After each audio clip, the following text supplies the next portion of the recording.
Assalamualaikum warahmatullahi wabarakatuh. Halo guys, halo semuanya. Perkenalkan, nama aku Nabila Putra Hayu dari kelas 12 Layanan Kesehatan. Jadi di sini aku akan mereview 3 bulan PKL di rumah sakit yang ada di Kota Depok. Gimana sih rasanya, seru atau enggak? Pas awal sebelum kita PKL, kita dikasih lihat review video PKL kakak kelas di ruangan tuh gimana gitu. Seru atau enggak? Terus sebelum PKL juga ada arahan dari sekolah. Kemudian pas kita hari pertama PKL tuh kita ada orientasi dulu sama kepala ruangannya. Kemarin tuh pas orientasi ada bahas K3 PPMI, terus malah tertib sebagai siswi PKL gimana sih, terus pakai bajunya gimana, seragamnya, sepatunya, maskernya juga ditentuin gitu kan. Terus aku kemarin dapat di 3 ruangan. Pertama aku dapat di ruang anak, di rawat inap aku dapat di Helikonia. Terus di bulan ketiga aku dapat di IGD. Jadi 1 bulan itu kita rolling ruangannya. Terus pas aku di RS nggak pakai PKL doang, aku kayak dapat tugas tuh kayak ditulis di sini kalau misalkan kita tindakan. Terus tindakan yang kemarin aku dapat PKL di rumah sakit itu ada kayak nganterin pemeriksaan radiologi, USG, terus ronsen toraks gitu-gitu, terus ngecek TTV pasien, terus per bed, melepas per bed, kemudian membantu mengganti baju pasien, terus mengantar sampel darah, sampel urin, sampel fases, terus memasang alat inhalasi pasien, kemudian mengantar pasien pulang. Pasti itu kebanyakan di ruang anak, kalau nggak di Helikonia. Karena kalau misalkan sekalinya balik tuh pasti banyak pasiennya, apalagi kalau di Helikonia. Terus observasi pasang infus, terus memasang kateter, membuang urinnya di urin bag, terus mengecek GDS pasien. Ternyata GDS yang di sekolah sama yang di RS tuh beda. Kalau misalkan yang di sekolah kan yang aku tahu kayak pena gitu kan, ini bukan, kayak semacam apa ya, jadi jarum sama ini beda, bukan pena intinya. Terus membantu memasang nasak kandung pasien, terus observasi penyuntikan insulin, AV infus pasien. Itu kalau misalkan di ranap tuh banyak banget sekali, AV infus bisa 5 atau 4 gitu. Terus mengganti cairan infus, pasti kalau misalkan ganti cairan infus tuh di ranap di Helikonia, karena kan kalau di anak baru observasi doang kan. Terus di rawat inap ini benar-benar kita dilepas sendiri, yang tindakan yang kita bisa kita lakuin, kalau belum bisa kita observasi dulu. Terus observasi memasang kantong darah pasien yang buat pasien transfusi, terus pemeriksaan EKG, terus pemasangan NGT, observasi, terus gimana sih caranya pasang NGT gitu. Ternyata kayak diukur dulu sampai kan di sini, terus kayak kuping, terus baru sini berapa sentinya. Kemudian mengantarkan karena pasti itu dari IGD. Jadi kan IGD tempat awal pasien kayak datang gitu, kayak keluhannya kenapa ini, kalau misalkan dianjurin sama dokternya buat dirawat, nanti tinggal dianterin ke ranap kalau misalkan itu. Terus membantu pasien ke kamar mandi, entah dia mau BAK atau BAB. Terus observasi bersihin luka itu dapat di IGD. Di Haliko juga pas itu dapat sih, pas awal-awal banget tuh lagi zamannya DM tuh banyak banget, mana yang lukanya udah bau gitu, aku suruh kayak pegangin kakinya gitu, kayak aduh bau banget. Ternyata ya kalau diabetes itu pas awal-awal di Helikonia lagi musim-musimnya DM operasi gitu-gitu, paling nganterin pasien operasi sama jemput pasien operasi. Tapi kalau misalkan jemput kan kayak ngelihat yang abis operasi tuh kayak kasihan banget, obat biusnya belum ini. Terus ngeliat juga yang pasien yang di HCU gitu kayak pakai selang-selang atau di ituin badan, itu kasihan banget. Terus observasi pemberian obat lewat dubur. Kayaknya segitu aja deh tindakannya, apa ya lupa. Terus kemarin juga di IGD lagi kebanyakan yang DBD, yang kemarin aku akhir dinas tuh di IGD. Terus juga kemarin kepotong libur di IGD. Di IGD juga banyak ngeliat pasien yang plus yang udah nggak ada.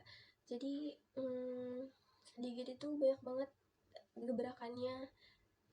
Terus kan pas awal itu aku bulan pertama aku di ruang anak. Ruang anak itu enak banget, kayak pas awal tuh kita di orientasi kayak dikasih tahu nih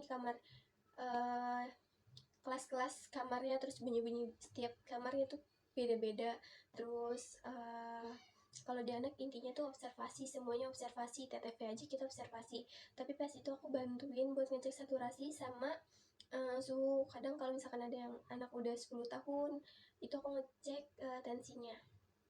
Terus kalau di anak enak juga sih, kakaknya juga aduh baik-baik banget, apalagi kepala ruangannya baik banget, enak kalau di anak. Terus pas bulan kedua aku dapat tuh di ranap, rada kaget sih dari ruang anak ke rawat inap. Nah di ranap ini aku nggak dapat kayak orientasi sama kepala ruangannya gitu loh, kayak yuk dua langsung dilepas gitu, kayak deh ini ntar ganti ini ya, deh ganti cairan ini ya. Terus kayak paling sebelah tuh kalau TTV itu kita setiap hari metodenya. Apalagi kalau misalkan pasien itu lagi banyak-banyaknya, terus kita TTV satu apalagi kalau misalkan satu ruangan ini ada 4 bed, ada 3 gitu, kayak aduh pusing banget nih. TTV setiap hari, kadang yang sayap kanan penuh, yang sayap kiri penuh, belum lagi megang Chelsea, jadi ganti-gantian aja gitu. Terus di Ranap juga enak-enak banget kakaknya. Terus pas itu aku dapat dikasih pas minggu-minggu awal gitu, aku dikasih pemberian obat lewat suntikan. Di situ kan aku pertamanya kayak ngeliat gitu, terus kakaknya bilang kayak gini, deh kamu mau coba nggak masukin gitu, nanti kamu bilang dulu ya ini obat apa. Terus tanya pasiennya namanya siapa, yaudah aku praktekin. Terus aduh kak aku nggak bisa, aku bilang kayak gitu kan. Terus kata kakaknya udah nggak apa-apa aku liatin, coba aja gitu. Terus pas itu kebagian tuh obat nyeri pas awal dapat. Terus aku gini kan, dalam hati aku kayak aduh keras banget kok ngeliat kakaknya kayak enak banget. Terus pas udah keluar tuh dari ruangannya, pas udah masukin obatnya, aku tanya kakaknya, kak kok itu obatnya keras banget sih? Terus kata kakaknya gini, iya deh itu obat nyeri emang keras, kamu pelan-pelan aja, kamu kayak dipekatin dulu kak boketnya, terus megangnya yang bener ya gitu. Ya udah di situ akhirnya setiap dinas sama kakak itu aku dikasih, terus aku yang masukin obatnya. Terus apalagi ya di rawat inap banyak sih, paling apalagi kalau misalkan lagi banyak-banyaknya pasien, terus barengan tuh baliknya itu pasti aku disuruh infus. Di rawat inap ada yang observasi, ada yang tindakan sendiri, terus mengganti cairan infus kita sendiri, kayak nyamperin bel gitu, ini kenapa gitu-gitu. Kayak pas itu juga ada pasien yang komen di Chelsea, kan kadang aku megang Chelsea, kadang megang Heliko. Di Chelsea ada yang rasisin lantainya gitu, kayak emang bener sih lantainya itu kayak peluran gitu. Terus dia bilang kayak gini, terus kok lantainya kayak gini sih, nggak dikasih lantai. Nah di situ aku bingung mau jawab apa, kan emang aku baru di situ kan kayak PKL. Terus aku bilang ke kakaknya lah, kak tadi ada yang komen keluarga pasien tentang lantai. Terus kata kakaknya gini, bilang aja deh kalau misalkan ada yang bilang kayak gitu lagi, bilang masih di itu yang di Shopee lagi di checkout belum sampai. Di situ pada ketawa semua. Terus pas itu juga aku megang Chelsea, terus sama kakak yang ada namanya Kak Siva, dia kayak dek besok di sini lagi ya bareng aku, jangan kemana-mana ya, kamu di Chelsea aja sama aku. Yaudah aku di Chelsea tuh, intinya di rawat inap tuh enak banget, di anak juga enak. Yaudah jadinya pas bulan ketiga tuh aku dapat di IGD tuh. Pas itu aku ngelihat orang yang terkena gerinda itu kayak ya Allah, itu kebuka pahanya gitu, kayak gede banget lukanya. Terus aku yang bantu ngetep-ngetepin darahnya, itu darahnya bener-bener ngocor banget. Terus ngeliat ngejahit juga hekting itu, tapi seru, tapi ngeliat darahnya tuh ngocor-ngocor terus dikasih obat bius, apa ya namanya, obat lidokain, pokoknya itu dah 6 ampul. Aku suruh dek tarikin ininya deh obatnya, terus udah tuh. Terus pas itu juga ada yang terkena gas LPG, kayak aduh ini pasien IGD ada-ada aja. Terus pas itu juga ada yang kayak kena tumor payudara, itu yang kayak udah kayak gede banget, sebrokoli kali ada di sini, kayak dia pegangin begini aja. Aku kayak ngelihat itu pas aku mau balik udah jam 8 lewat, tapi aku penasaran itu mau dibersihin. Terus kata kakaknya, deh kenapa nggak balik? Terus aku bilang aku mau lihat dulu kan nanti baru balik gitu. Terus kemarin aku ngeliat pas minggu pertama sama pertengahan itu, ngeliat pasien yang udah nggak ada, yang udah plus. Pas itu juga ada satu pasien yang mau HD. Terus kan emang dia pernah ke IGD di pet 6. Terus dia aku bilang ke kakaknya, kak dia kan pernah di bed 6 yang susah diinfus karena dia kebanyakan minum. Udah dibilangin sama kakaknya jangan kebanyakan minum, terus sampai diinfus aja tuh susah banget. Terus pas dia mau HD dia ke IGD lagi lah. Terus pas uh, udah mau di RJP atau di EKG gitu udah lurus gitu, udah nggak ada. Terus pas itu juga ada pasien yang udah pingsan dari jam 9 dibawa ke IGD jam 11, kayak udah berapa jam gitu. Pas di EKG juga nggak ada. Pokoknya di IGD kemarin aku lihat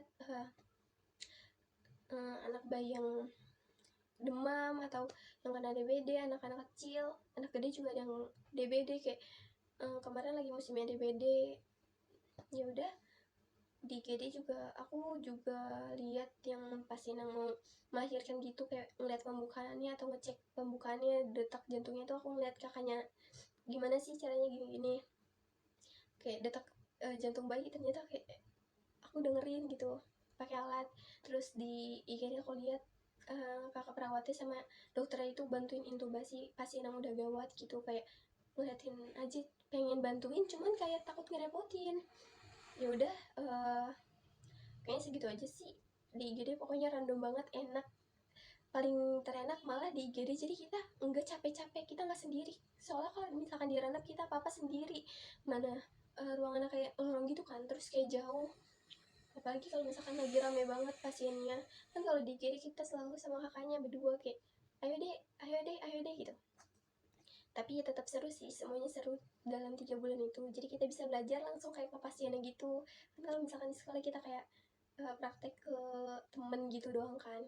Tapi kalau misalkan di RS kayak kita praktek langsung ke uh, pasiennya. Pas itu juga ada anak PKL baru nih. Ya lo ngecek TTV doang dia nggak bisa. Dia nanya gini, cara ngomong ke pasiennya gimana? Cara ngecek tensinya gimana? Ngecek suhunya gimana? Ngecek saturasinya gimana? Kataku, emang gak diajarin gitu dari sekolah. Terus uh, pas udah berapa minggu aku tanyalah, belajar di sekolah nggak kayak komunikasi gitu? Enggak, kayak enggak diajarin masa. Untungnya kita diajarin sama guru produktif, jadi kita tahu gimana komunikasi ke pasien yang baik. Ya udah, segitu aja video dari saya. Kurang lebihnya mohon maaf. Wassalamualaikum warahmatullahi wabarakatuh. Dadah. Nanti aku spill, aku tiktokan sama kakaknya, tapi nggak dapet itu di ruang anak aku tiktokan. Tapi di rawat inap nih aku bener-bener nggak dapet, gara-gara pas itu juga pasiennya lagi rame banget. Aku juga nggak enak mau minta foto atau video gitu.